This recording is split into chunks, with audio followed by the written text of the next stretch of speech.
When you create value for another human being, they're latching onto you, they're imprinting on you. So you are the ultimate competitive differentiator. If you can get them to think differently or deeply, more deeply than the other firm that's turning up, you will win that business. Welcome to the Waste No Day podcast, a podcast specifically for and about the home services industry as it relates to plumbing, heating, air conditioning, and electrical. More than a podcast, Waste No Day is a credo, a determination, a mindset. It is a never-ending discipline. It is a refuse to lose pursuit. It is a wake-up call every morning to waste no day. Now here's your hosts, Brian Burton and Nate Minnick.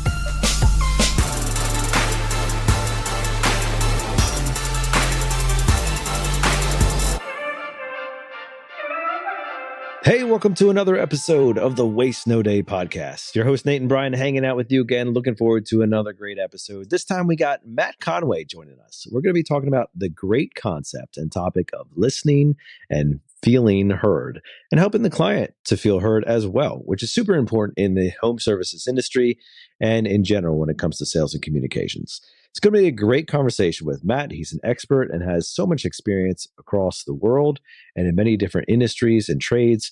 We're super excited to have him on and very honored that he has taken his time to do so. Before we get to him, though, it's time to have a little conversation with you just to kick things off. And we're going to start it off with a quote from Brian. Most people don't listen to understand. They listen to reply. Stephen R. Covey. Yes, sir. You know, and that's in our particular format here in the podcast industry, like it's very easy to fall into that trap because nobody likes dead air, right? And so you find yourself, or at least I do, find myself like, okay, what's my next question going to be? The guest is still talking, you know, they're still going on. And I'm like, okay, well, as soon as they get to the conclusion of this, I got to have a question ready because I'm not looking to just sit there and kind of like, oh, yeah, okay, sorry, yeah, and you know, go on, right? And so like, and the same thing can happen in the home. The same thing can happen in the home services profession, but also in your actual home with your spouse, with your children, with your loved ones, where you are simply there waiting for their lips to stop moving so that you can start moving yours. Oh my gosh, I thought you were never going to stop. Whew, my turn. It's my turn, bro. Goodness. Yeah, but what do we talk about on this show? Most importantly, our client. And if that's what we're doing with our client, we're probably missing it. And it's difficult. It is difficult not to. My go-to is to be talking. I mean, that's where I'm the most comfortable. There was a time when I was shy and downtrodden, and I had learned that the nail that sticks out gets hammered, and I didn't voice my opinion coming out of growing up where I grew up. I just kept to myself and kept it quiet. But once I established a voice and learned to communicate, it's like all I want to do.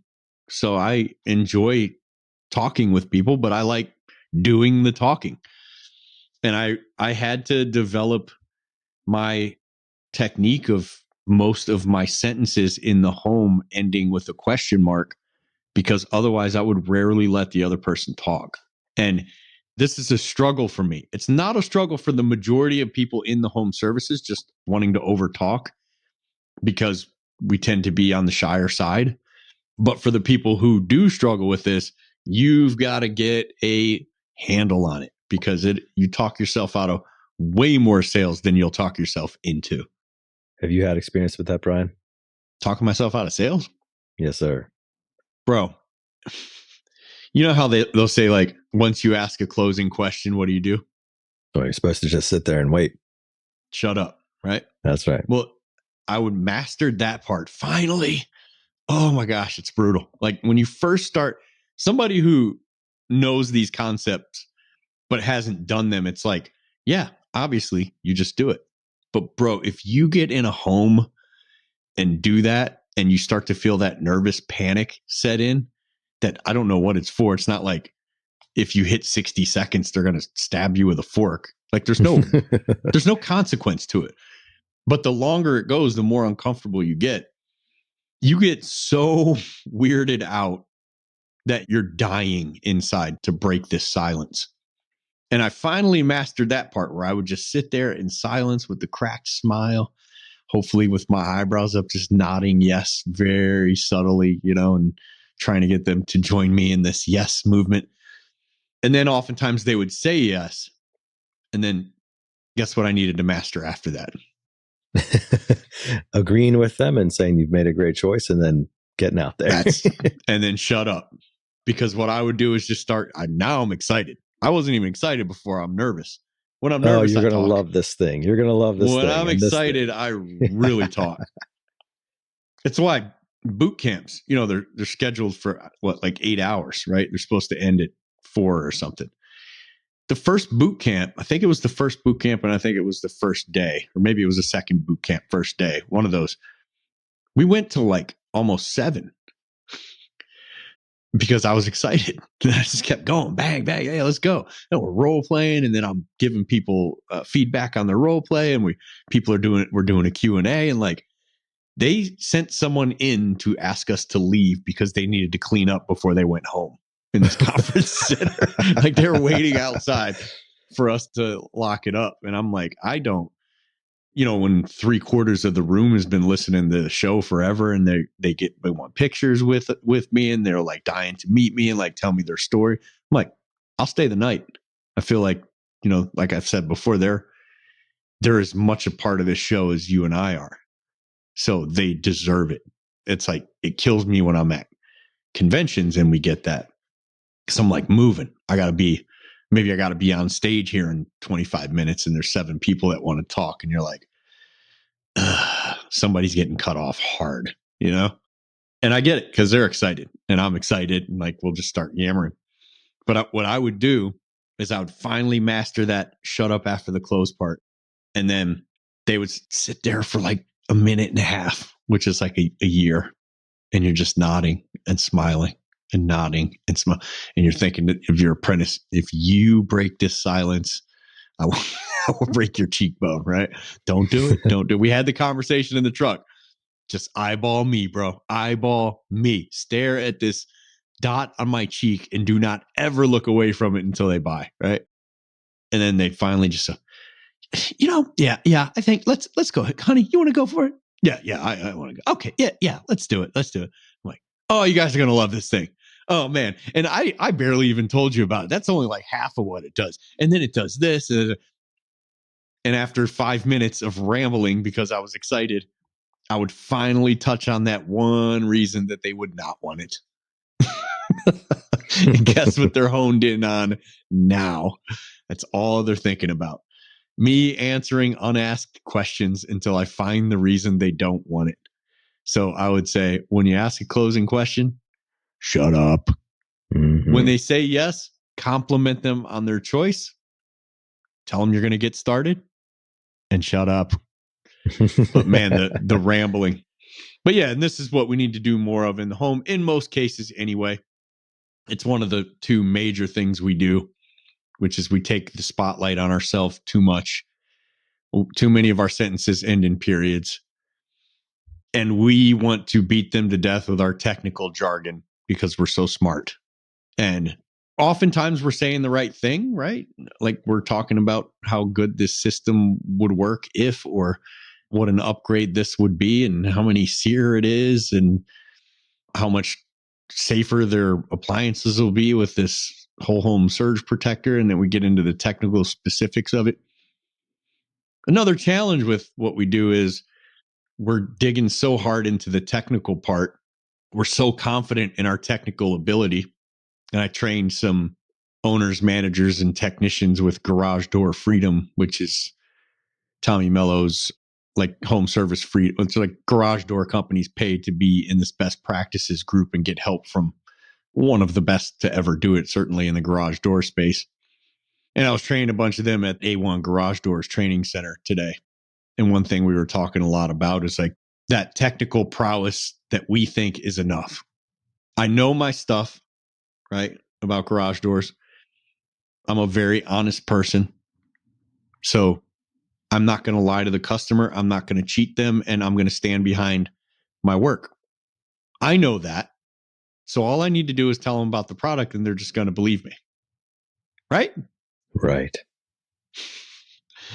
Because they've never been burned before by someone that they put their trust in. So the fact that you're honest and you mean business and you know your product is not enough. It's not enough. We have to be communicators.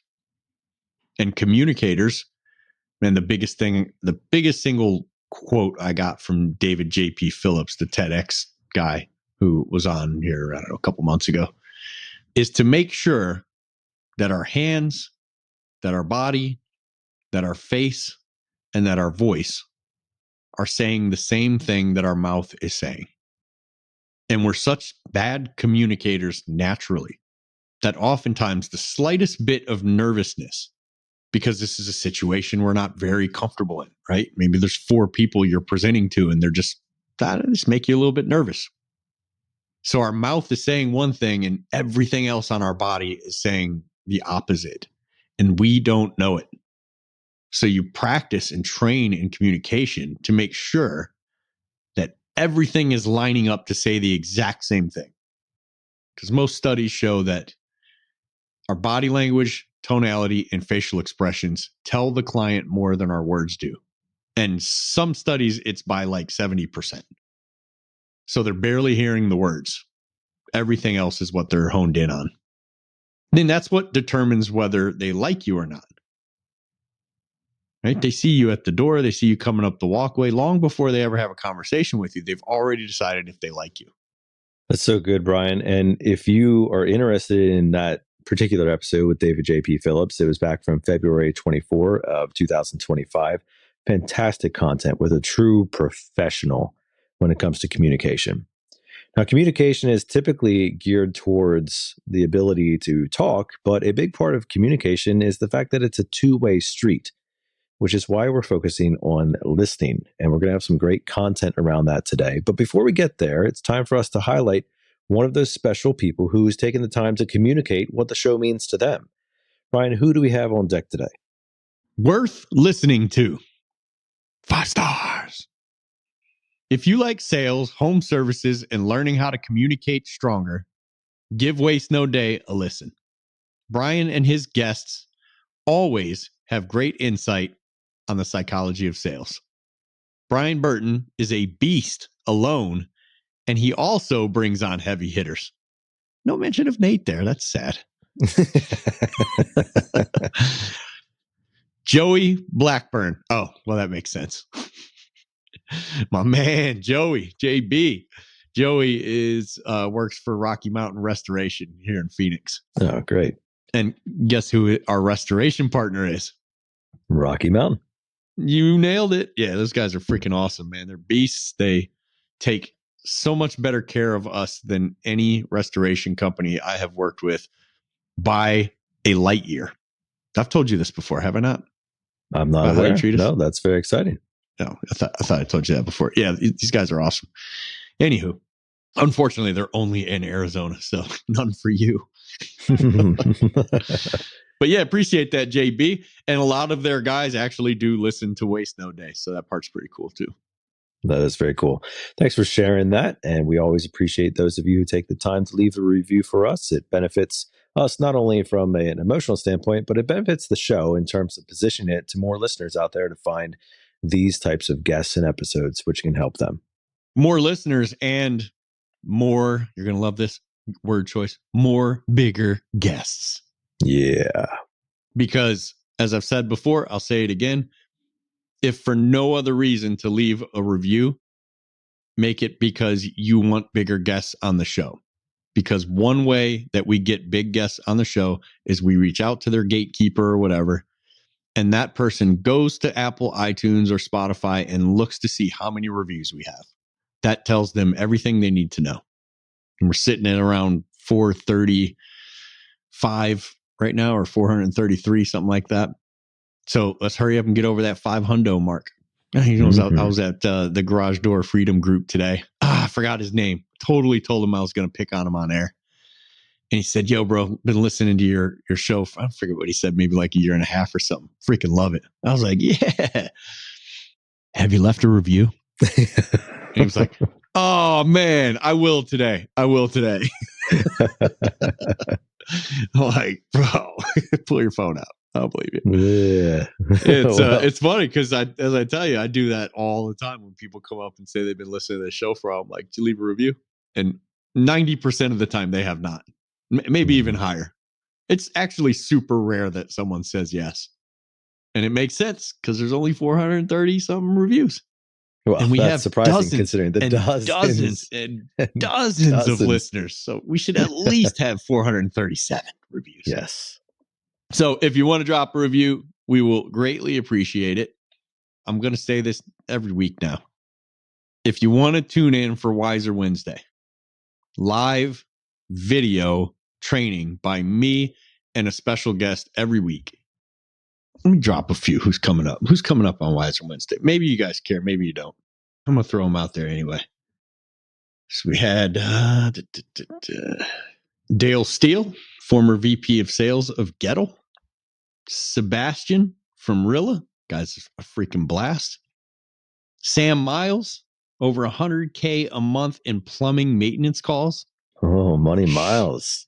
Yeah. My bro, Sean McGraw, CEO of Army of Advocates, is going to dazzle us. Matt Brewer, my buddy from, Matt Brewer, our buddy from Success Academy. Yes, sir. Brent Buckley, $12 million HVAC selling tech for the Champions Group. Justin Judd, Director of Partnerships for Chirp and an actual sales trainer. Danny Jones, multi-million-dollar HVAC sales turned GM and sales trainer. John Phillips, head of presentation training for all of A1 Garage Door. Andrew Dobbins, our bro, CEO of the $20 million Intelligent Design. Al Levy, author of the 7-Power Contractor. Josh Kelly, Grow with Clover, and one of the builders of the $250 million out of one shop, freaking Parker and Sons beast. Crazy lineup, bro. And we have more. I'm in talks with several other ones, including David J.P. Phillips I'm trying to get on, and Lieutenant Colonel Scott Mann is going to do one with us. Like, the list of guests is phenomenal. And there's Q&A with every one of them live on video. And guess what? Guess how much it costs? As much as this podcast does. As much as Waste No Day. Nothing.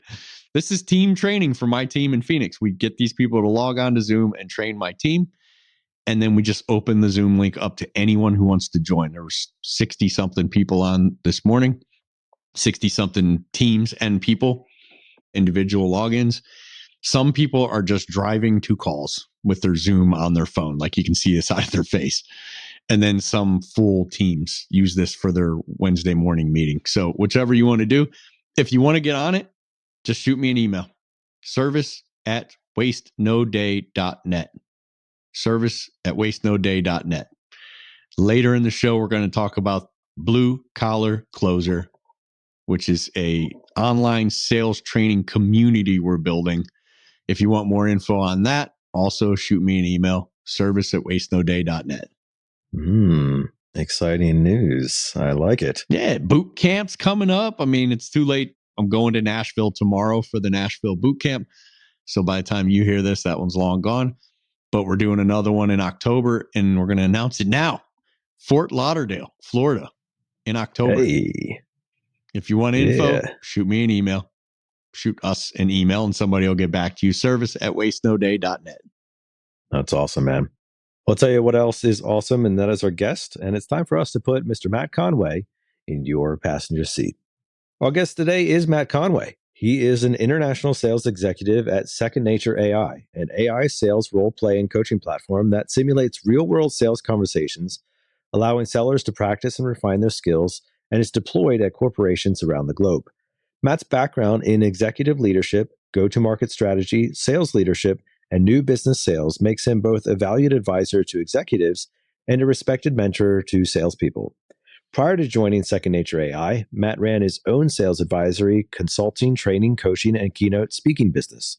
Matt has also spearheaded the growth of various startups, software professional services, consulting, and multinational firms, including Fluent Commerce, Order Management, Franklin Covey Sales Performance Practice, and Microsoft participated company Nokia Chasm Group, and Michael Page, amongst others.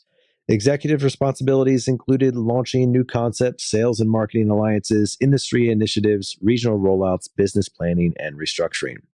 Matt has lived and worked in Gambia, Nepal, Bangladesh, Indonesia, Sweden, the UK, Canada, and the United States. Matt has the Bachelor's of Arts with honors in International Development Studies from the University of Kent in Canterbury, United Kingdom, and is a certified NLP coach. In his spare time, Matt enjoys the great Canadian outdoors, the gym, squash, hiking, camping, fishing, cooking, and particularly barbecue over a cherry and maple fire. It's great to be excited to have Matt on. We are super excited for this and excited to listen in this particular case. Welcome here, Matt. Thank you for having me, gentlemen. Nice to be with you. I'll say I'm not a natural listener. I don't really want to hear it. So the way that I had to train myself was just to ask more questions. Because when I ask a question, I don't have much of a choice but to hear the other person out. But I am one of those people who just kind of sits and waits my turn to speak in most cases. If I'm with people who are significantly higher level than me at things, then I'm all ears. But that's never the case with Nate here. So let me translate that, Matt. What Brian is saying is that his mouth would never stop moving. So he just had to figure out how to repurpose the direction of the conversation. So he switched to questions as opposed to statements. No, and that's a good way to be. It tends to be the curse of an expressive personality. Yep. I happen to know that. Good. We're here for it tonight, buddy. Express yourself. Absolutely. Well, Matt, it's good to have you on the show, and we're excited to talk with you about this important topic. Ironically, perhaps as people who create content and have generically do a lot of talking ourselves on this platform, we're doing the topic of listing, which is super important for us, and especially in the home services industry, because the natural inclination for a lot of technicians, especially when dealing with more technical matters or with items that homeowners are not necessarily familiar with, there is this necessity to have to explain things. And perhaps even an actual desire from the homeowner to be educated, which means that there's a lot of talking going on. And so we're interested in digging into the important topic at hand. Before we do that, though, we'd like to learn a little bit about our guest, your background, your story, what you're doing, and how that's relevant to the conversation today. So go ahead and give us your story, Matt. Well, thank you. I appreciate that. So first thing you've probably noticed, I've got a bit of a dodgy accent. So I'm not natively from the shores. I'm actually based just north of Toronto in Canada, and I've been here since 2007. But I'm a British Swede, actually. So my mother calls me Swinglish. I like it. So why have you invited me along today? Well, for over a decade, I worked in the sales performance and sales training space, both running my own business as a consultant, advisor, and trainer to sales organizations all over the world. And I also worked for a very famous training company in my past as well. So over that time, I've trained thousands of salespeople. Wow. And now I'm actually moving into sort of the next generation of training as I now head up international sales for an artificial intelligence sales role play and coaching company. Really? In addition to that, my background includes being a sales leader, a company executive, and go-to-market strategy consultant. And for my sins, I started life selling Belgian chocolates. Nobody could picture that, could it? That never wore off. Yeah.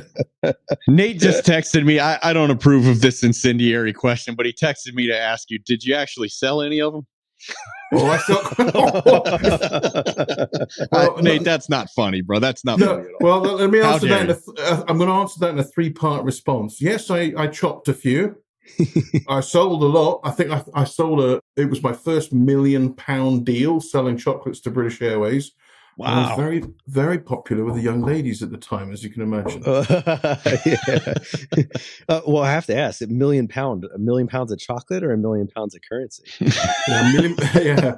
Well, it would have been the currency. Otherwise, the plane wouldn't have lifted off. But they were very, very fine Belgian chocolates that people in business class and first class on British Airways got. So I've never had the privilege. Usually just the pretzel bag for me on Southwest. Well, there you go. Yeah. Well, Matt, that's a fascinating thing, and I'm glad that you have such a diverse background, which is going to be beneficial to our listeners today. Our platform here and our general listener base is specific to the home services industry in the trades. A lot of plumbers, electricians, HVAC people. but also well beyond that into roofing and windows and driveways and garage doors, and the list goes on. Mm-hmm. All of them have the same issue at hand, which is that on the other end of the conversation is a homeowner. Mm-hmm. And because of the nature of the home services industry, there's a requirement to have conversation. Yeah. And this is what makes the industry particularly difficult, because the impetus of the industry is typically around the how-to, like the trade, the technical part, the wrench turning and the hammer, the nails and everything that goes with it, right? Like that's what people think of when they think of the trade. But not too many first thoughts are about the conversation. And that's really in so many ways why this platform exists and why we keep producing episodes like this, because it is a fundamental part of success to the home services industry, even if it has been kind of, second tier to the trade for dozens and dozens of years. And part of that is due to this concept of, hey, you're not here to talk to me, you're here to fix my problem. And so there becomes this sort of bias, if you will, or prejudice that like, hey, just, do what you do and let's worry about the money and the conversation later. And, it kind of gets in this weird area where people sort of tend to be in that direction and then they don't really become strong communicators. So from your experience and all your diverse sales background and communication training and everything, are we just a weird industry? Like, are we the only ones that struggle with this? Or is this a fairly common thing that people in sales and in industries deal with? I hate to say it, Nate, but you're not special, mate. Sorry, Brian. Right. It means you too. So you started it with a text, so I'm gonna weigh in now. So two things are leap to mind. The first, I think, is a paradigm insofar as sales. There's a key belief that salespeople are really good at the gift of the gab. Ergo, the more I'm talking, the more I'm trying to impress, the more I'm trying to persuade, the more sales I'm going to make. And in fact, the actual opposite is true. The more you're talking, the less you're learning. And so I think that's a common misnomer, is that salespeople have got to have the gift of the gab. It does help to be, verbally fluent. But as Brian opened up, you've got 2 ears and 1 mouth for a reason.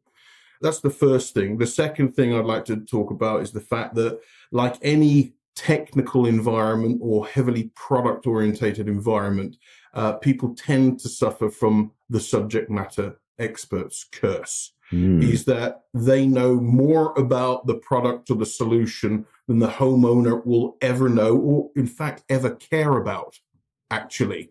And so I think it's particularly prevalent in people who may lack their own self-confidence insofar as they're looking to demonstrate brilliance. There was an old adage that anytime you feel yourself having to demonstrate brilliance, getting defensive, starting to lose your temper or whatever, that's your ego taking over. And it's because you feel that you're not in control of the situation. So, one of the funny exercises I used to do when I was, training salespeople all over the world was basically, for example, if I was with a bunch of HVAC salespeople right now, and let's say there's 20 or 30 people in a room, I would say, hey, we're going to do a little exercise here to demonstrate how prevalent the subject matter expert's curse is. And we're going to do a roundtable exercise, and it's a volume game. I want you to write down as many descriptions or words that relate to HVAC, for example, as possible. And you'll only score a point on your table of 5 if all 5 of you come up with a single definition across all of you that mirrors the word HVAC. And you'd be absolutely surprised. I've done this exercise all over the world, and people would get 0 matches, 1 match, and maybe 2 at best. Yeah. Wow. Because, definitions are found in dictionary, meaning is found in people. So ergo, if you're talking about why your stuff is the best thing since sliced bread, you have no idea how that other person is receiving the information that you're sharing with them. And so, as Brian and I were talking about preparing for this podcast today, we've got to really, a key paradigm to bring to the table is try and leave your product and service behind you. Really take your solution or product off the table. And the first thing you need to do is recognize that there's a paradigm that with people, fast is slow and slow is fast. So what do I mean by that? The quicker that you are to move from good quality inquiry about, so tell me what you're trying to achieve here. What's your vision of, how your home will look like, how it will feel, who are the people that are in your house regularly, what are the kind of activities you get up to, who comes to your house, what do you tend to do in the different seasons, and learn more and more about them will allow you to deliver them a solution that exactly meets their needs. But if you rush to say, great, I'm so glad you've got us here. You're looking for plumbing or HVAC solutions. We're the best gig in town. And here, let me give you a quote. You're going to lose business because people won't care until they know how much you care. And taking the time to slow the conversation down, even with, high driver personalities or people who are fast, just showing that you're taking the time because your intent is to deliver them a solution that exactly meets their needs. It's such a rare experience for most people today when their life is so fast-paced and frenetic that it's a huge pattern interrupt. Okay? And as you're coaching information out of your potential client or your client, you're learning more and more and more. So your level of knowledge and the extraction of that information, the fact that they feel good that they're being listened to and heard, it's just like the doctor. If you go to the doctor and say, doctor, I've got this excruciating pain in my head, and the doctor just hands you a pill, how much do you trust that doctor? Goose egg, right? So the more you diagnose before you prescribe, and I know I'm mixing my metaphors here now and analogies, what have you, but if you take the time to slow down, you will actually speed up your sales. So go slow at the beginning to get faster sales at the back end. Does that make sense? Yeah, I'm with you there, Matt. And you mentioned something there kind of in the dialogue where you said, and you kind of juxtaposed two words or perhaps exchanged them synonymously about listening and feeling heard. Mm-hmm. Are those two things synonymous? Is listening to your client and them feeling heard the same thing? No. So how do you explain the difference, and what should we be paying attention to in terms of getting to the one that actually matters for us? Okay, I think that's a wonderful question, and I appreciate you asking that. So a lot of salespeople ask questions with the intent to get an answer so that they can prescribe back straight away. I would call that being an onion polisher. All right. So what do I mean by that? You've heard that onions have got layers. Yeah. And you peel the onion. So as I said earlier, definitions are found in dictionaries, meanings is found in people. So if you ask a question, get an answer, and then just go, oh yeah, we can help with that, you're not really peeling the onion. You're getting the onion, and we have a sport in England called cricket where they polish the cricket ball on their trousers before they throw it down the field. You're basically taking that onion and you've asked a surface level question, which sounds, when the person responds, is listening. But if your intent is just to come back with something like, oh yeah, we can help you with that, or we're the best gig in town, or what have you, you're literally just polishing the onion. I think where people start to feel heard, Nate, is when you say, thank you, that was very helpful. And if I heard you correctly, you said this. When you said that, what do you mean specifically? What would, an ideal solution look like in your mind? And it's asked the art of the clarifying question after the initial question to get deeper into the middle of the onion, where the Vidalia onions are sweet in the middle, right? That's where good things happen. As you peel the onion and ask more and more questions, that allows the other person to go, wow, this person is really taking time and has a duty, is expressing a duty of care. And I really feel that this is somebody who is actually caring about what I'm trying to achieve. And as I said earlier, people won't care about you until they know that you've cared for them first. So you're giving out care to get it in return. So it's a huge trust amplifier, Nate. Did that make sense? And did it resonate with you? Yes, I'm hearing what you're saying there, Matt. I want to push into that a little bit because I think this is the meat of what we're talking about here. From a homeowner's perspective, number one, a lot of times they don't understand the problem that they're dealing with. What they know is surface level. We're on the outside of the onion from a problem understanding concept. The thermostat's not working. The water's not hot. The lights aren't coming on. Like that is a lot of the extent of their knowledge. Now, some people may have a little bit more and you could peel a couple more layers off. Very few people who are calling a home services professional actually understand what's going on because they would just do it themselves if they had that level. Hence the professionals coming in. Because of the superficial level of understanding and what you called the product expert curse, it creates this dynamic where there is this almost necessity to educate. Like from your perspective as a homeowner, also being on the sale, like both sides of the sales, like, so you've been on the homeowner side, I assume, as you probably had a home services professional in your home before. You've also been on the coaching side and the sales side, and like you understand what sales is supposed to look like. If you were to design a training course for home services professional based upon your experience on both sides of that table, where would listening fall into the equation? And how do we balance the need to like educate a fairly ignorant homeowner on the problem against also our desire to help them feel heard with what they are saying? Okay. So I can speak from a fairly recent experience because we had a lot of snow up here where I live north of Toronto. And we had an ice storm and all the power lines came down. We had a power outage for 4 days. And then we had a thaw at the same time. So all our basements started to flood because we had no electricity. The sump pumps didn't work and our basements flooded, right? So, I called in a plumber to come and give me a hand. Quite frankly, I really didn't care to know a hell of a lot about the sump pump. All I needed to know was the fact that, was there a solution to my sump pump problem, which is A, I don't have electricity. So B, what can be done? And the chap who came in, he basically said, okay, help me understand how much water have you got in there right now? How long has it been there for? Is there a risk of damage? Have you thought about moving some of the stuff out of your basement? So he had a fairly high level diagnostic conversation. And he said, I got you, Matt. I have a fantastic solution. It's basically a battery operated sump pump, and it will work when your electricity is down. And it will, if electricity goes down, it will switch on. And I can come and install it for you later this afternoon.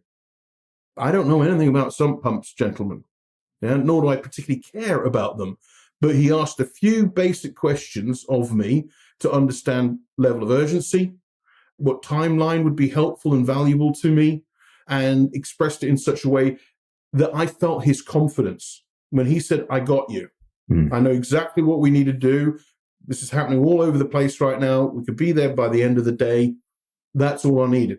I did not need him to explain the nuances of how a battery-operated sump pump works. He gave me the 20,000-foot view, the headline, battery-operated sump pump, which switches on when your electricity is down. That will solve you. I've got it for you. That's all I needed. The sale was made. All right. Now, in that particular interaction, Matt, did you, as the homeowner, did you feel heard? Did you feel heard by the tradesperson? Yeah, absolutely. I mean, some of the things when he turned up the same day, it would have been nice if he, I'm coming at 3:30, he said, I'll be there between 3 and 5. And to his credit, he was, and that was enough for me. There was somebody there, had my knight in shining armor, which was great. And, he was a human being. He said, he expressed concern that, I'm so sorry to hear that this has happened to you. We've been pretty busy with your neighbors in the area and stuff. It's too bad. We explained, had a little bit of chit chat around it as well. But, he expressed concern. He looked around the area in which he was working and said, you might want to just move those just in case this, takes a little bit longer than expected. And so he was being real. He was being a human being. So I felt I was in good hands. He was taking the time. He wasn't rushing, and he wasn't dawdling. He wasn't making idle chit chat. It was relevant to the situation at hand, and I got the service that I needed, and I'm very happy.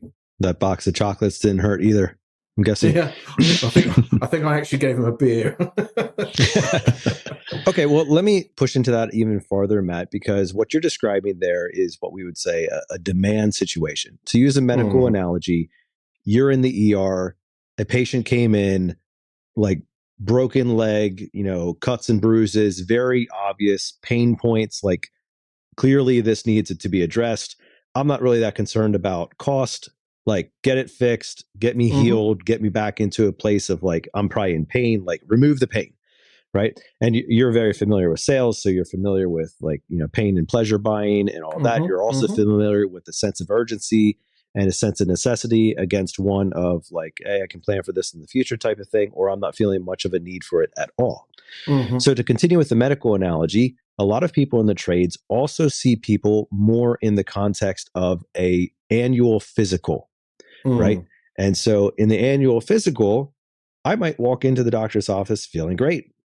I think I'm doing fine, and life's pretty good. I feel pretty healthy. My diet's not the best, but hey, chocolate every once in a while ain't too bad type of thing. And I feel great. And you as a professional, a couple things can happen. One, you can reveal something that I am not aware of that is actually a problem. Like, hey, you have really high blood pressure. I'm not sure if you know that or not, but this could be serious in what happens. So that's a possibility. Another possibility would be that you find something that from your perspective is a concern, but from my perspective, I'm more like ambivalent about. Like, okay, maybe high blood pressure is like, we both can agree that sounds bad. Yeah. But maybe you also identify something in the medical exam that you say is serious. And I'm like, I'm not really that concerned about it. Translate that back into the trades. That happens all the time. As professionals, you walk into a home where the homeowner feels like everything is fine. Everything's great. Even if you're there for an actual demand situation, like fix my sump pump. Yep. While they are there, they may also look across the basement and see that your water heater is leaking and you had no idea. And now another problem that was unbeknownst to you has been identified, and now there is new issues at hand.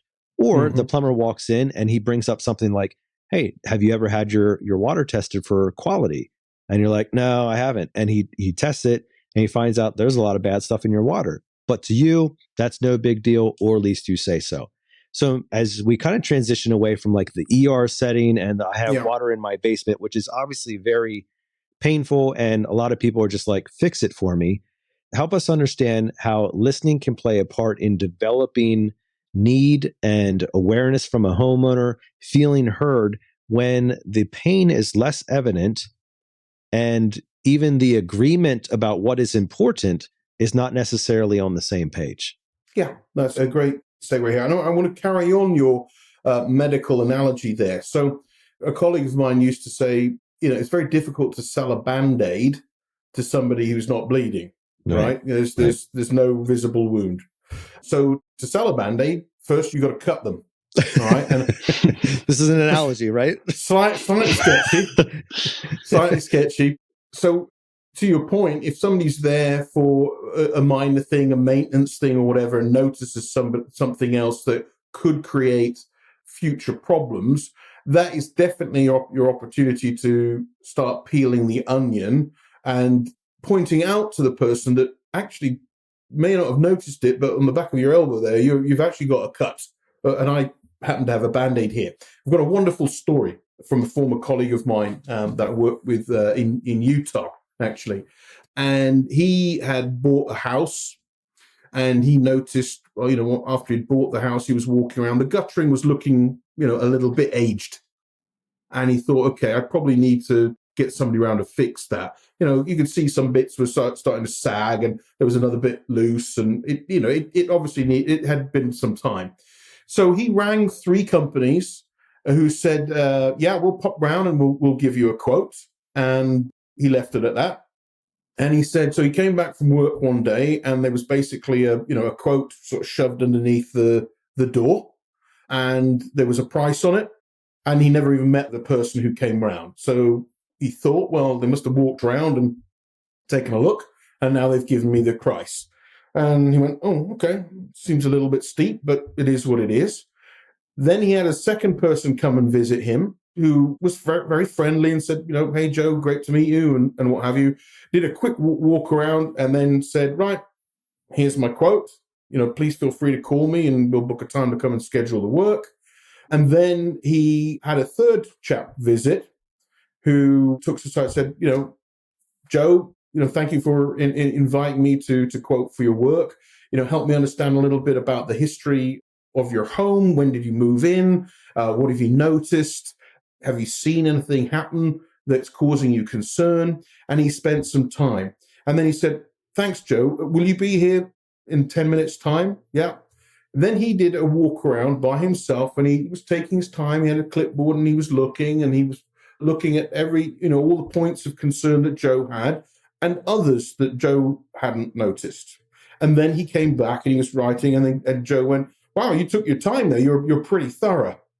And he said, can I have the quote? And Joe tells the story that the guy literally did this, started to hand him the quote and went, before I give you the quote, would you mind walking around with me? I want to point out a couple of things that I noticed on my walk around. And Joe went, oh, okay, if you insist. And he did. And he said, well, you see that downspout there that is coming loose? In the wintertime, it's going to, water's going to seep out of that and it's going to freeze on that part of can't remember what kind of wall it was or whatever. And that's going to get under some of the brickwork and it's going to expand and it's going to crack. And that is going to lead to significant damage and you're going to need to get a bricklayer in. That's actually quite severe. And then he took him around and he pointed out 2 or 3 other things that he said, this one's really not that serious. And in fact, I think you can afford just to leave that as is. This other one, it could use a refresh. And he said, now I'm happily give you my quote. He said, you may find my quote is more expensive than the others. And I think, basically from what I've identified, I'm confident that we'll give you a top-notch job that will give you peace of mind for many years to come. Joe then looked at the 3 quotes, and indeed, this third chap was more expensive. Who do you think he gave the business to? Yeah, absolutely. The last guy.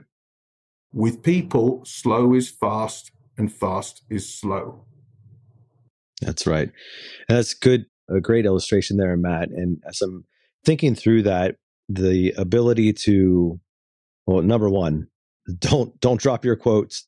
Don't use sight unseen. Like that's just a terrible, terrible way of really conducting business, especially in the home services industry. But number 2, as you think about that last illustration there with the true professional, the dialogue that was created prior to numbers being discussed is what sealed the conversation. It was not only more memorable, but it was more impactful and it was more convincing because there was dialogue and conversation. And along the way, there was probably some really good questions that were asked. And as we segue into that, Matt, I'm wondering, because you mentioned again the product expert challenge, or the curse, and also along with that, this really strong ability to identify the physical challenge, but perhaps a less strong ability to identify the emotional challenge that comes with it, puts trades professionals in a position of being able to say, look over here, I could fix this for you. I could do this. We could do this. Statement. So how do we wage against the statement tsunami, part 1? And then what are some really good questions or habits to develop question asking as a skill? As Brian mentioned at the beginning that, I joked about it, but he has transitioned his, fairly verbose dialogue into one of question marks rather than periods. So how do we avoid becoming, statement Sally out there and just going at it? And then what are some good tips for giving us questions to make the conversation two-way? So for me, the best salespeople that I've, ever coached, trained, and what have you, become masters at the art of asking a clarifying question. So for example, let's say I've been invited around to quote for a deck being built, for example. And the homeowner says, I'm looking to build a deck that's going to wow my friends. There's words in that sentence that they use that I want to clarify. You made the point about emotions, for example. We know people buy based on emotional feeling, and they back it up with logic and numbers, and does this make financial sense and whatever. The sale is made when you are speaking to the human being's amygdala. You've created enough trust and rapport that you're speaking to the unconscious mind, not the logical, prefrontal cortex. So You said you wanted to wow your friends. Tell me more. When you say wow, what do you mean specifically? All right. And that is so the statement from the homeowner, I want to wow my friends, is something that's top of mind. And if you immediately say, I've got the deck that's going to wow your friends, you're going to love it straight away, you haven't created any value for them. It's when you ask really high value questions that causes them to think deeper about what they've said. I call it scuba diving into the subconscious or the unconscious mind. That's when value is created. Because when you ask them questions that they haven't thought about, or it causes them to think differently about it, they attach value to you. It's literally like, you've seen those wildlife documentaries where, they've got a young bird and it's being fed by the human. The bird imprints on the human. That's exactly what's happening with your customer. When you create value for another human being, they're latching onto you. They're imprinting on you. So you are the ultimate competitive differentiator. If you can get them to think differently or more deeply than the other firm that's turning up, you will win that business. So when you say you want to wow your friends, what does that means specifically? Or, well, when you say wow, tell me more about that. That's actually not a question, that's a statement. And I've trained consultants and salespeople. Tell me more about that. Help me understand what you mean by wow, for example, is a really artful way of getting them to dive deeper. Well, I'm a big fan of barbecuing.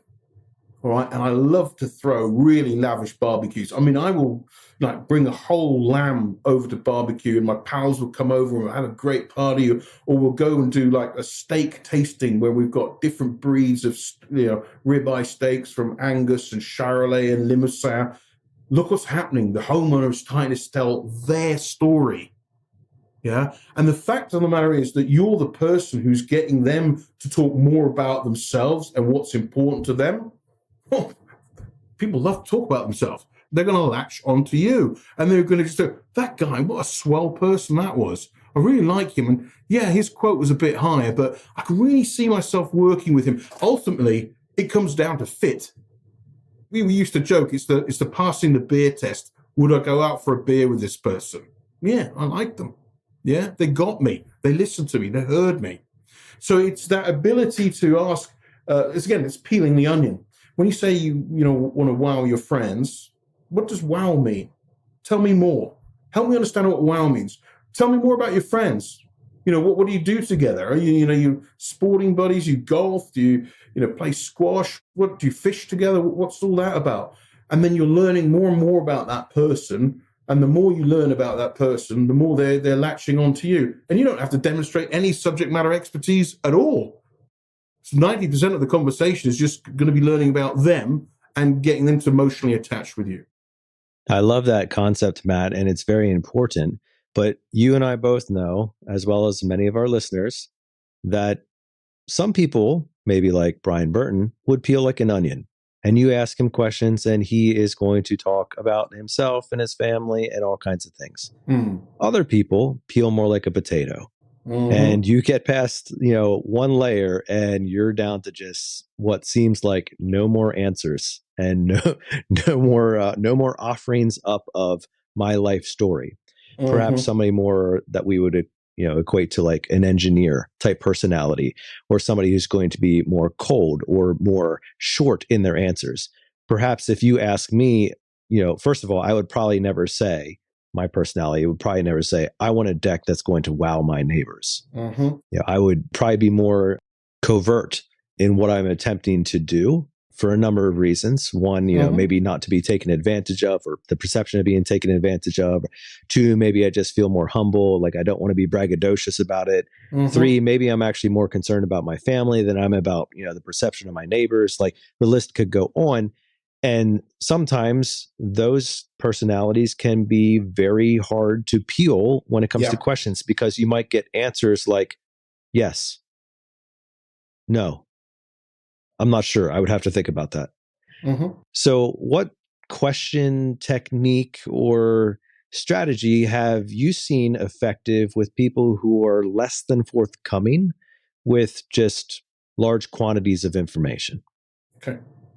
So we're going to talk about how powerful expressing your intent is at the beginning and during the conversation. You know, we used to joke that sales is the world's second oldest profession, and it's often confused with the first. Okay. I would argue that's selling too. So yeah, I can see it. Yeah. I mean, Nate texted me that, from his experience, that was selling absolutely. too. So, one of the things as human beings, we have to pass the sniff test. And if you're perceived by like a driver personality or a analytical engineering type personality, is that, okay, this guy is going to come and try and sell me a bill of goods here, and I'm suspicious, because you've basically got a neon red light that's flashing salesperson going over your head, and you're judged guilty immediately. All right. So that's just the state of the world. We got to accept that, sales has been given a bad rap, by bad actors, frankly, and, we, the rest of us, get tarred with the same brush. So if we can take responsibility and accountability for that. And one of the fastest ways I know how to warm up somebody who's perhaps reticent or perhaps isn't a particularly effusive character is a very clear expression of intent. So, Nate, the reason I'm asking why, what you're going to be using this deck for is to ensure that you get a deck that exactly meets your specific needs and is going to, absolutely delight you. My intent is to make sure that you get the deck that you exactly want. So the reason I'm asking this hard question in a very soft way is because I want to give you exactly what you want and what you need. So I find the expression of intent can happen a couple of different ways in a conversation. The first is right at the beginning of the conversation. Nate, I appreciate you inviting me around to your beautiful home, by the way. And I understand from the message that I got that you're looking to, build a deck. My intent in the next 20 or 30 minutes is to mutually explore and for you to tell me a little bit more about what you're trying to achieve here with a new deck, and so that I can deliver you the deck that will exactly meet your needs and wants. Does that sound like an okay plan for this conversation? So it's expressing it at the beginning. And what it does, it creates this capsule of safety where you can literally hear the audible, okay, this person is not just trying to sell me something. They're trying to understand what it is I'm after so they can deliver what it is I'm after.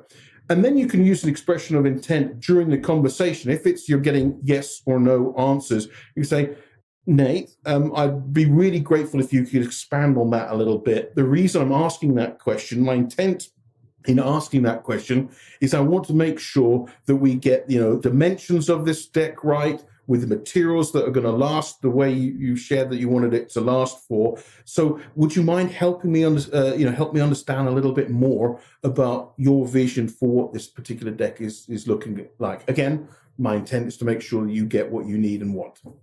So intent is an extremely powerful, it's a trust accelerator. I greatly appreciate that, Matt. And even as you were kind of, pseudo role playing that with my personality type, I was actually feeling a little bit more alleviated of the pressure as you were kind of talking about that, because, if the person that you are quoting or discussing a solution with is not interested in disclosing much about the why behind what they are looking for, well, first of all, okay, we can still work with that, but then let's talk about the specifics of what your needs are. I don't need to know how or what you're going to use them for, but to make sure that we come to an agreement about a product that you actually want, a solution that you actually want that fits all of your why. I don't need to know the why.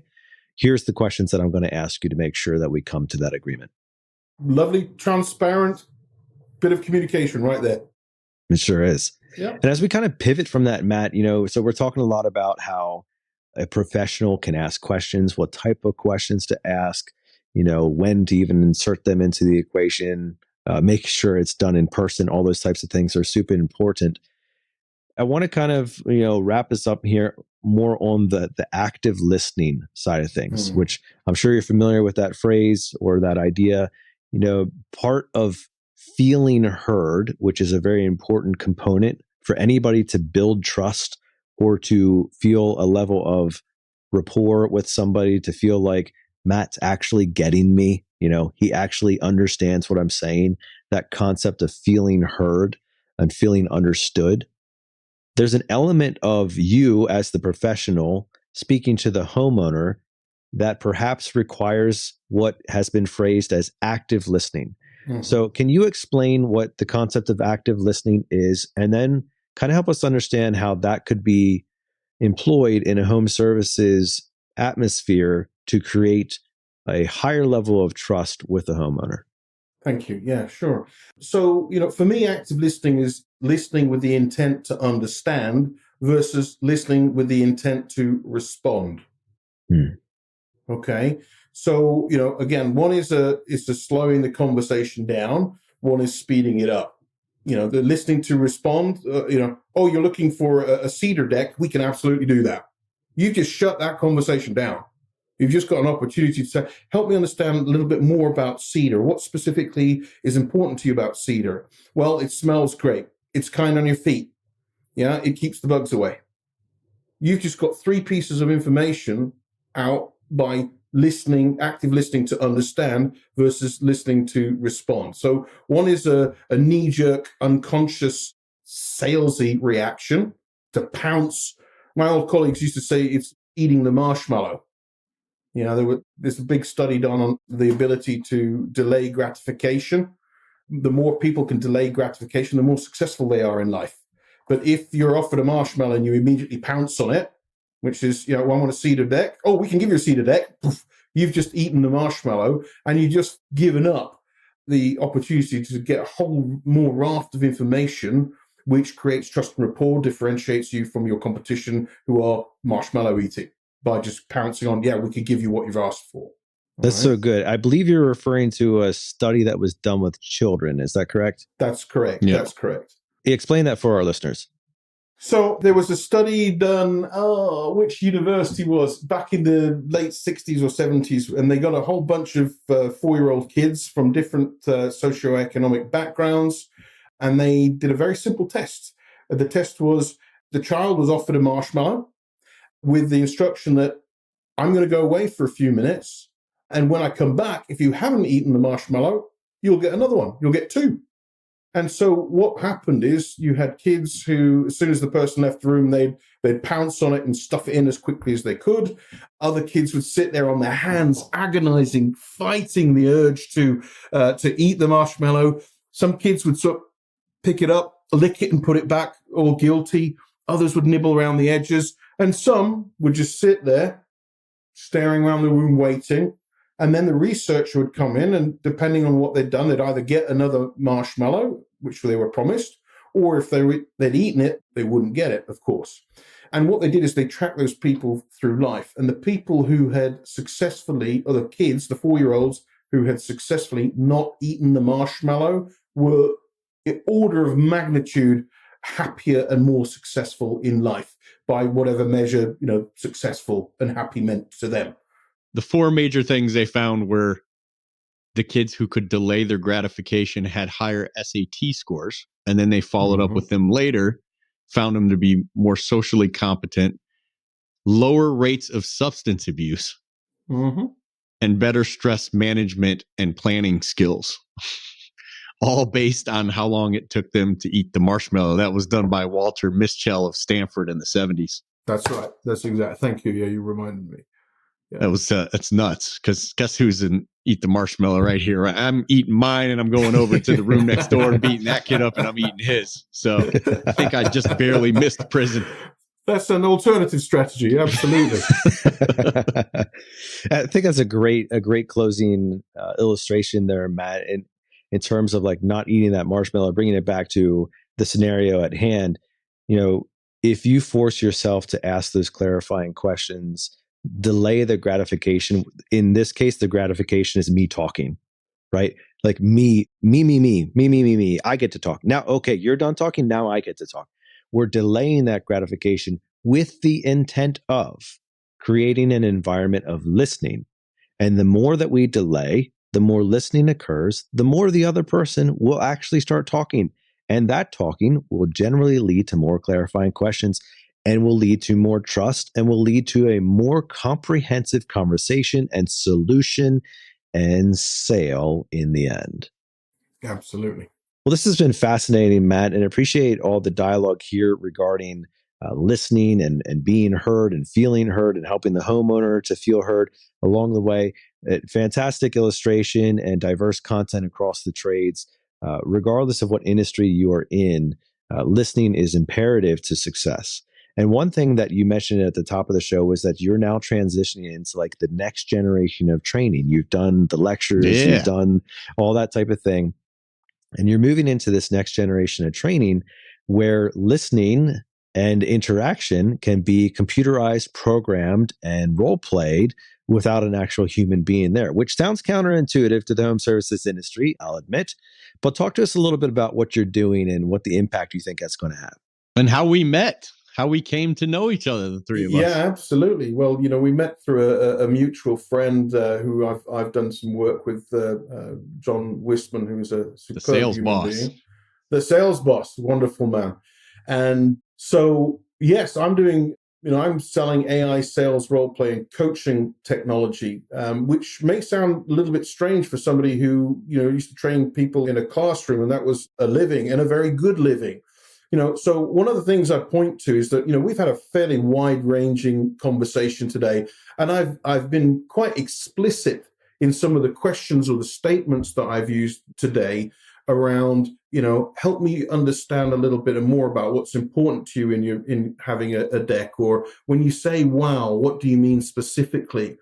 Those are all really high value questions or statements that salespeople can make. The challenge is, are you going to get enough reps to actually use them and get proficient at it after just listening to a podcast? Well, here's what I know. When I'd leave a 2-day training course and I'd ask salespeople, how was this? Was this helpful? Was it useful? Was it valuable? Can you see yourself using it? And people go, oh, fantastic training, Matt. Best I've ever had. 9s and 10s on the smiley sheet. And then I go, great. Glad you said that, because now we're going to role play. And people wet the bed. All right. I don't know if your audience knows this, but the fear of public speaking is the number one fear that humans have, even over death. Yep. For people like Brian and me, that's probably quite surprising, but it's true for the majority of the people. I was there once. For sure. And when I've done keynote speeches and stuff, I was always nervous, but I used that nervousness to make sure I was dialed in and gave a great talk. But so salespeople hate role playing in front of their peers, particularly if it's in a macho environment where, you do a role play and you didn't do a particularly good job, and then your peers are throwing things at you from across the room. You suck, Matt. What, change career, mate. So you guys are brutal in England, bro. I know, it really is. So this is actually a huge problem because, basically your option is, do some training and then let your salespeople go and practice on real customers. Well, that's expensive. You're going to burn through a lot of leads over, let's say, a 6-month to a year period of their ramp time. Well, they start to make the mistakes on the job, so to speak, lose a deal, lose another deal because they didn't quite get it right. So AI sales role play really is just like a flight simulator for salespeople. You wouldn't train a pilot, go, here's the manual, Brian, read that. And then we're going to do 2 days of flight instruction in a classroom. And then I'm going to stick you in the jumbo jet and see how you get on, mate. And Brian's going to ask you if the manual's on Audible. Well, there you go. Absolutely. Oh my gosh. I can't imagine the size of that thing. Yeah. So you'd never do that. You'd stick that pilot in a flight sim, let them practice their takeoff, their cruising, and their landing until they get it absolutely flawless. And yet with salespeople, we're like, yeah, you've read the book, which I highly doubt, by the way, because salespeople aren't particularly good readers. Yeah. Nope. They've done the classroom, and then in the classroom, they're trying to close deals and not paying attention. Then they're hungover from the night before. And then they go and practice on your expensive leads that you've generated. How's that working for you? Right. Yeah. So this is the antidote to all of that, which is rather than, expensive training, expensive leads being burned through, AI role play technology that allows your salesperson to do everything from cold call, handle an inbound lead, your first meeting with a customer, your follow-up meeting with your customer, your quote or your pitch, and your close, everything along the sales and buying cycle, and practice it. And I'm going to use air quotes now, and I kind of hate this, but a safe space or a judgment-free zone where they can practice, make their mistakes in private, practice again until they achieve a passing score that their company has set for them. All right. So it might be 80% is a passing score, but it appeals to the competitive nature as well, because salespeople want to beat their score. So they practice and practice and practice. And because of that, salespeople across all industries are coming out and producing 21 to 26% more revenue than salespeople who haven't done AI sales role play. And in terms of their ramp period, their speed to competency, speed to first deal is reduced by 20 to 33%. So you're bringing more revenue into your business faster than just crossing your fingers and hoping they can figure it out in the field. So there's the AI sales role play and coaching pitch for you. Wow, that sounds amazing. Yep. And it's cool stuff. We came upon this software because I had a conversation with Jonathan Wisman, the sales boss, the Who Hire guy. Yep. At the Clover Mastermind in Nashville several weeks ago. And I just happened to mention to him that Nate and I and Kyle and my wife are building the Blue Collar Closer school app, in SKOOL. And in that app, we're rolling out all of our training, everything we've trained on the Waste No Day podcast in short video form that people can learn from. And one thing we're working on with Matt's help, is rolling out some AI role play bots based on the 4 disc profiles. So we're working on 4 role play bots, one for each of the disc profiles, and it will be fully programmed with our GoPro selling system. It will know the system probably better than the tech does. And as you go through various parts of the system, you'll watch the video, learn it, and then role play that piece with the bot based on one of the 4 disc profiles. So Jonathan told me, I told him a few of the companies I was looking at, and he said, those companies can't handle that. Get a hold of Second Nature. Here's my man Matt's info. And we took it from there. We did. And I've got to say, I was thoroughly inspired by you coming with, I want to do this with really specific personalities using the disc profile.